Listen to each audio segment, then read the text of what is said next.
अच्छा, एक बात, कन्हैया ने द्रौपदी की साड़ी क्यों बढ़ाई? द्रौपदी ने ऐसा क्या किया था? भक्तजनों, बात उस समय की है जब पांडवों के वहां राजसूय यज्ञ हो रहा था। चारों तरफ पांडवों की जय जयकार हो रही थी। उसमें ये बात उठी कि यज्ञ में सबसे पहले पूजा किसकी की जाए? सब लोग कहने लगे कृष्ण की पूजा हो। तो उसी में से शिशुपाल एक व्यक्ति था, वो लगा भगवान को गाली देने, और 1 2 4 10 गाली नहीं दिया, पूरे कितने दिया? 100 गाली। और 100 गाली भगवान सह गए। भगवान ये बताना चाहते हैं, जब मैं भगवान होके 100 गाली सह सकता हूं, तो तुम इंसान होके क्या 2 4 गाली भी नहीं सह सकते हो? बोलो भक्तवत्सल भगवान की। और जैसे 100 गलती उसके माफ किए, जैसे 100 पार हुआ, ठाकुर की उंगली में सुदर्शन आया, शिशुपाल का माथा धड़ से अलग हो गया। ये घटना तो घटी, उसी समय कृष्ण की उंगली से खून बहने लगा। कन्हैया की 16,108 पत्नी है कृष्ण की। सब सोचने लगे कि पति देव की उंगली कट गई, क्या करें? कहीं वस्त्र मिले तो पट्टी बांध दें। सब व्याकुल हो गए। शोक सत्य भाग्यो रुक्मिणी रोई धाय, बांधन को पटरानिया पटरानी अकुला। सब व्याकुल हो गए, कहीं वस्त्र मिले तो कृष्ण की उंगली पे पट्टी बांध दो। उसी समय द्रौपदी की नजर पड़ गई, ओहो मेरे श्याम सुंदर की, मेरे भैया की उंगली कट गई है। तब लकी देवी द्रौपदी वो देखे यदुवीर, अंगुरी बांधन को तुरंत चीरे आपने चीर। तुरंत अपनी साड़ी को फाड़ दी, और वो कोई साधारण साड़ी नहीं थी, इंद्र की पत्नी सची ने उसे दिया था। कन्हैया बोले, हे द्रौपदी बहन, थोड़ी सी उंगली कट जाने पे तूने इतनी कीमती साड़ी क्यों फाड़ी? द्रौपदी ने क्या कहा, प्यारे घनश्याम यदि काम आवे आपके, तो काट दो नसों को, ये तो है रेशम के धागे।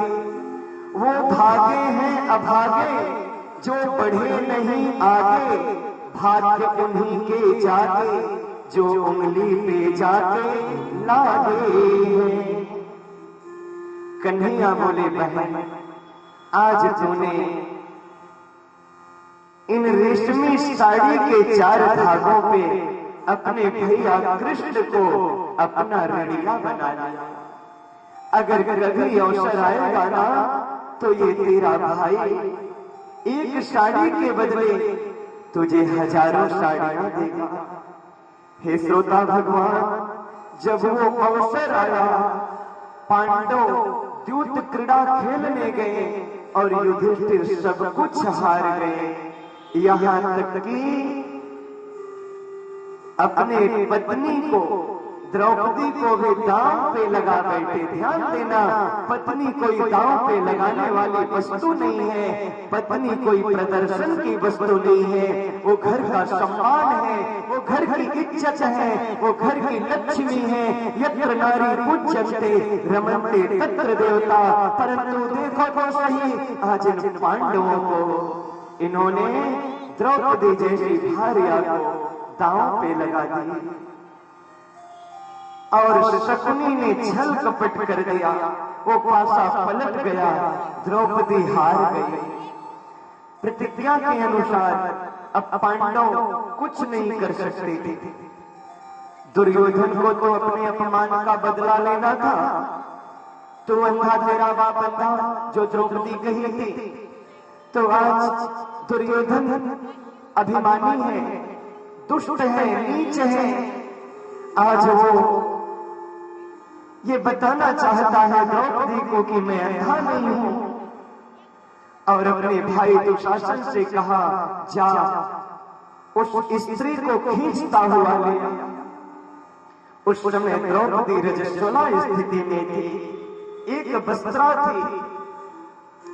दुशासन गया, द्रौपदी से असभ्यता के साथ पेश आया। द्रौपदी बोली, मैं तेरी भाभी हूं। दुशासन ने डांट के कहा, तो भाभी नहीं, तो मेरी दासी है।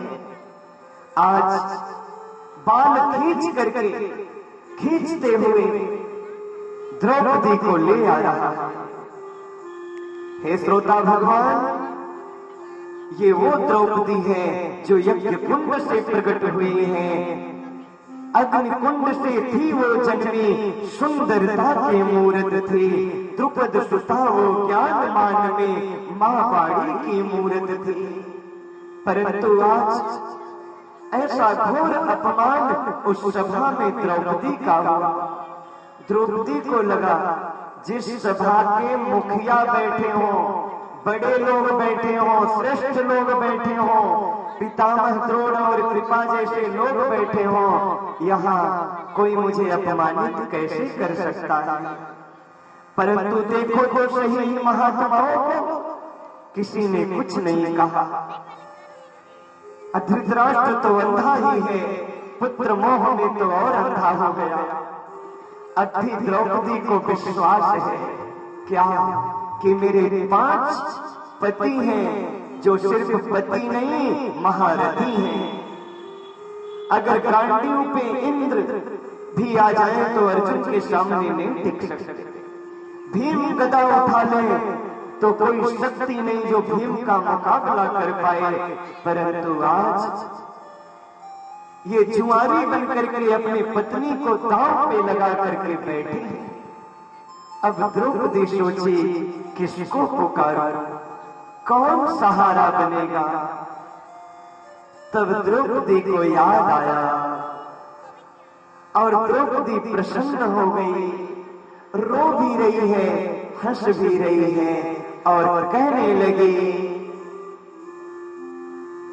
अरे खींचे दुशासन जोर लगा के, तेरे हमारे जो सुनी पई है। बाबी सेवा से विपत्ति पड़े पर, मोहन नहन के बिसेरे हैं। हे दुशासन, तेरे अंदर जितनी शक्ति है अब तो खींच साड़ी। अगर कन्हैया सुनेंगे तो जरूर आएंगे। देर लगी ना देर लगी, वीर से भावल हैं। भौजी के गोद में हुई है तवे, सोनी फिर रही पई है। आज कन्हैया जो कर रहे होंगे, मेरे टेर को सुन करके वो रह नहीं पाएंगे, वो व्याकुल होके आएंगे। और द्रौपदी कृष्ण से कहने लगी, हे कन्हैया, अगर आज नहीं आओगे ना, विपत्ति में नहीं आओगे, गाढ़े अर्थात विपत्ति, गाढ़े में जो बिसेरे बाहरी, जातो से हम बोलब नहीं, तू बहिना बहिना कहवा, हम तुमसे नाता जोड़ब नहीं। हे कन्हैया, अगर विपत्ति में नहीं साथ दोगे तो कब साथ दोगे। तुम बहन बहन कहते पुकारोगे, परंतु हम बोलेंगी नहीं तुझसे अगर तू आज मुझे नहीं यहाँ आकर के बचाया। हर एक बहन अपने भाई को कलाई में रक्षा बंधन बांधती है। क्यों बांधती है? क्योंकि इसीलिए जब बहन के ऊपर कोई आपत्ति पड़े तो उसका भाई उसकी रक्षा करने के लिए आके खड़ा हो जाए। पहले रक्षाबंधन जो आज मिलता है वो नहीं था।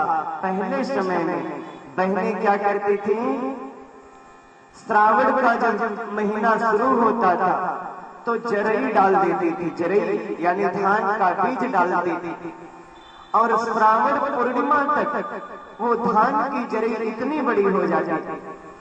फिर उसको पूर्णिमा के दिन, रक्षाबंधन के दिन ले करके तालाब के जल में डुबो करके अपने भाई की कलाई में रक्षा बांधती थी।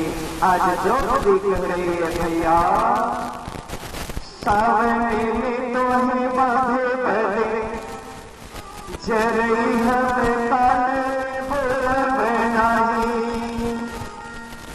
सावन में तोहे बांधे बने जरई हमें ताले में बोल बनाई। पूछ में हर भाई अपने बहन के वहां खिचड़ी लेकर जाता।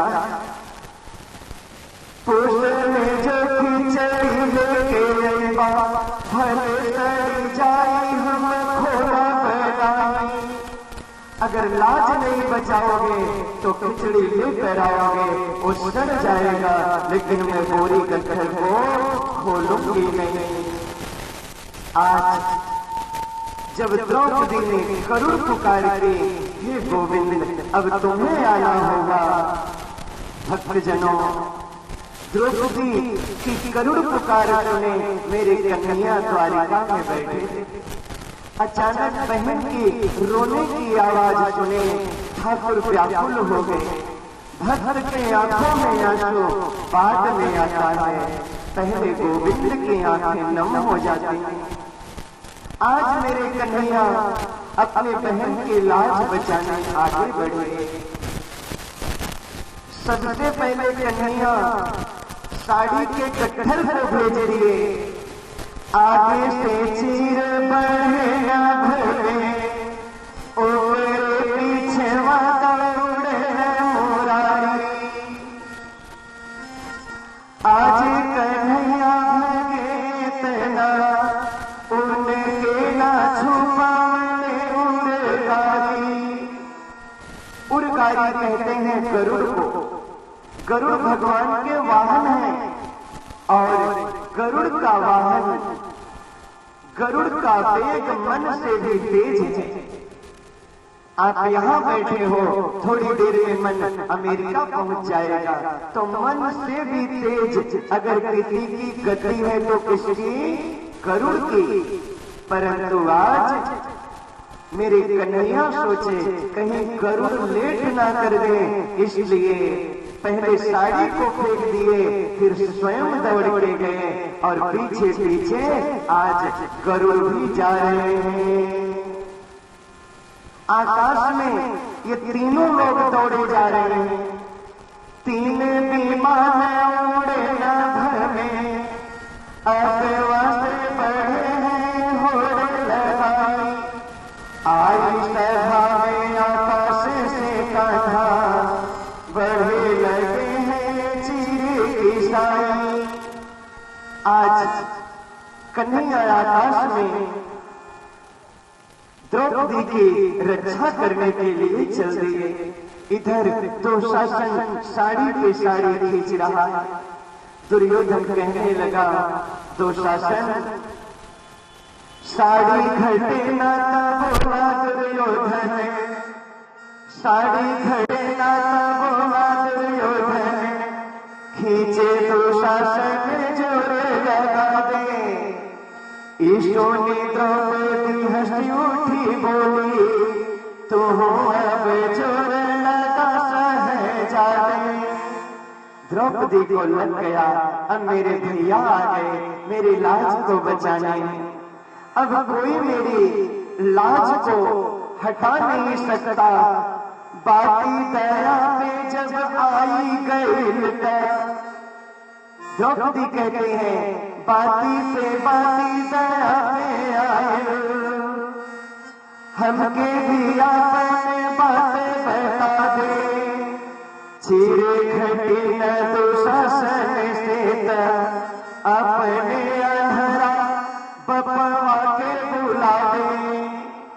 अगर तू मेरी साड़ी अब नहीं खींच पाता है तो अपने उस अंधे बाप को भी बुला दे, मैं देखूं तो सही उसकी भुजाओं में कितना बल है, क्या मेरी साड़ी वो खींच सकता है। उसी समय साड़ियों का गट्ठर कन्हैया लगाने लगे और आकाश में कन्हैया खड़े हो गए और अपने बहन द्रौपदी से कहने लगे, बहन आके कन्हैया कहे बहिना काहे बोलत नहीं थे कोहाई ले बाटी, राही में नहीं थे पनियों की तनी देख हमें घमाई ले बाटी। तू देख तो सही तेरी लाज को बचाने के लिए मैं पूरी रास्ता दौड़ते आया, मैं पानी भी नहीं पिया, मैं धूप से पीड़ित हूँ और अपने वाहन को भी नहीं लेके आया। वाहन बाया बही मोर पाछे मो पैदल धावत आवत बाटी, द्वारिकाधीश से बहिना लुगरी बदे काहे कोहाई ले बाटी। तू द्वारिकाधीश की बहन है और एक साड़ी के लिए अगर तू ऐसे रोएगी तो इसमें मेरी हंसी होगी। आज मैं तेरी लाज बचाऊंगा चाहे मुझे कुछ भी करना पड़े। कन्हैया कहते हैं, द्वारिका दे जब कुबेर के हाथे अंबर से सब काठी मगैब, आयाबू से तने ना ढकी है बहिनी बदे दिगंबर हुई, आयाबू से तने ना ढकी है तरधवात छोरी निजंबर लईबे। मैं अपने बहन की लाज बचाऊंगा चाहे मुझे अपने वस्त्रों का भी परित्याग करना पड़े।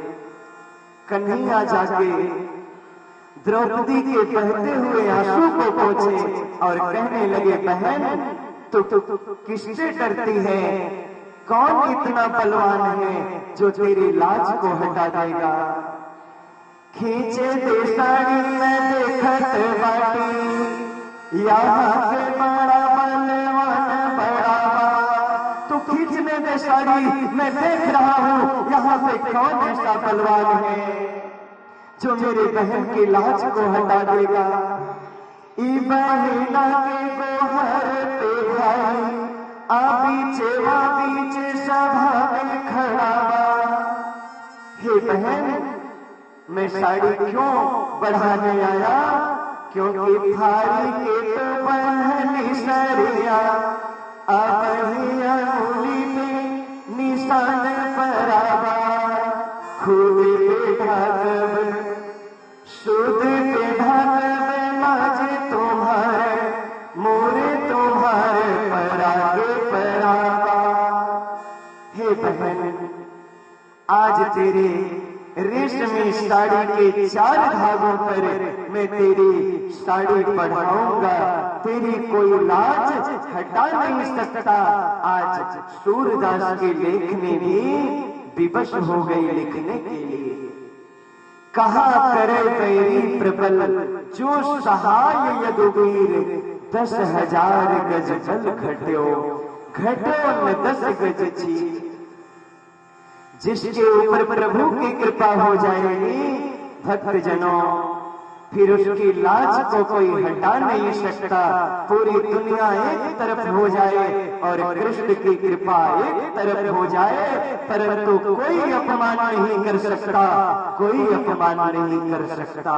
एक बात ध्यान रखना, जो द्रौपदी की लाज बचाएंगे वो हमारी भी लाज बचाएंगे। वो कहीं गए नहीं हैं। जब विपदा पड़ी द्रौपदी ने पुकारा, जब आपत्ति के समय प्रेम और भाव से हम लोग भी पुकारेंगे तो वो अवश्य आएंगे। आइए आज इस कथा में हम अपने भगवान को पुकारें।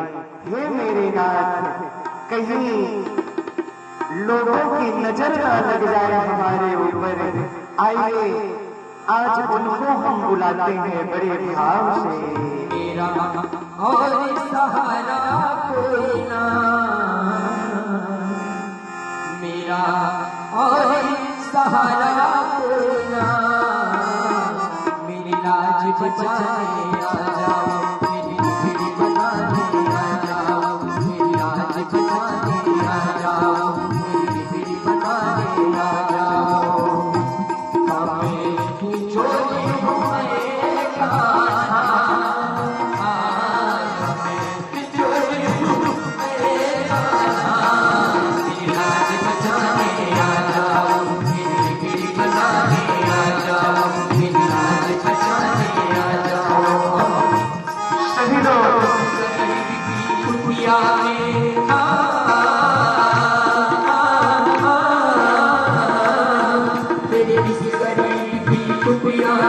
लोगों की नजर ना लग जाए,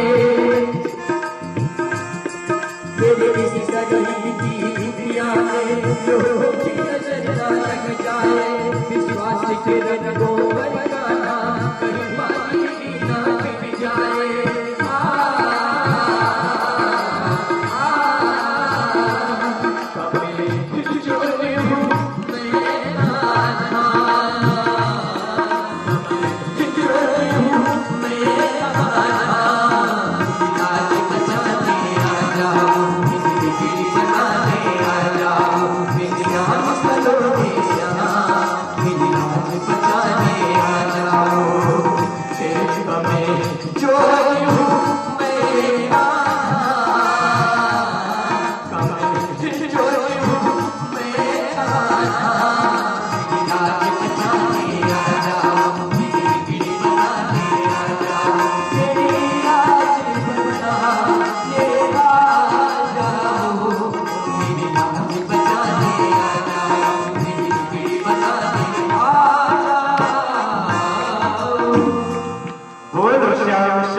सरकार दीन दयाल भगवान